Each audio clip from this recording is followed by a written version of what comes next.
ठाणे महानगरपालिकेच्या प्रभाग रचनेला महाविकास आघाडीच्या घटक पक्षांनी विरोध दर्शवत असता दुसरीकडे सत्ताधारी भारतीय जनता पक्षाच्या वतीनं ही प्रभाग रचनेविरोधात आवाज उठवलाय। स्थानिक स्वराज्य संस्थांच्या निवडणुकीत मतदान करणाऱ्या ठाणे शहरातील नागरिकांनी या प्रारूप प्रभाग रचनेवर तीव्र संताप व्यक्त करत हा प्रारूप प्रभाग रचनेचा जाहीर निषेध नोंदवला। एकंदरीत ठाणे महापालिकेनं तयार केलेल्या प्रारूप प्रभाग रचनेनुसार निवडणूक झाली तर निवडून येणाऱ्या लोकप्रतिनिधींना त्या प्रभागाचा विकास करण्यासाठी विविध समस्यांना तोंड द्यावं लागेल। यावेळेला भारतीय जनता पक्षाचे माजी गटनेते मनोहर डुमरे, माजी गटनेते नारायण पवार, दत्ता घाडगे, ॲडव्होकेट हेमंत म्हात्रे आणि इतर पदाधिकारी कार्यकर्ते मोठ्या संख्येनं उपस्थित होते। आज या प्रभाग रचनेसंदर्भात हरकती नोंदवायच्या होत्या।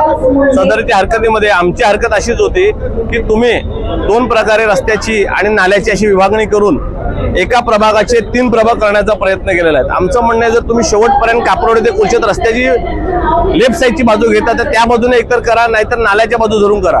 कोलचेत सारखं एक जुनं गाव जे वर्षानुवर्षे एकत्र आहे, कोलचेत ज्याला म्हटलं तर त्याचे 2 तुकडे केलेत। ते सगळ्या स्थानिकांपासून सगळ्या लोकांचा जो विरोध आहे तो विरोध पाहता ही गावं एकत्र येणं फार गरजेचं आहे। परंतु तसं होताना काही राजकीय इच्छाशक्तीचा अभाव याच्यात दिसतोय।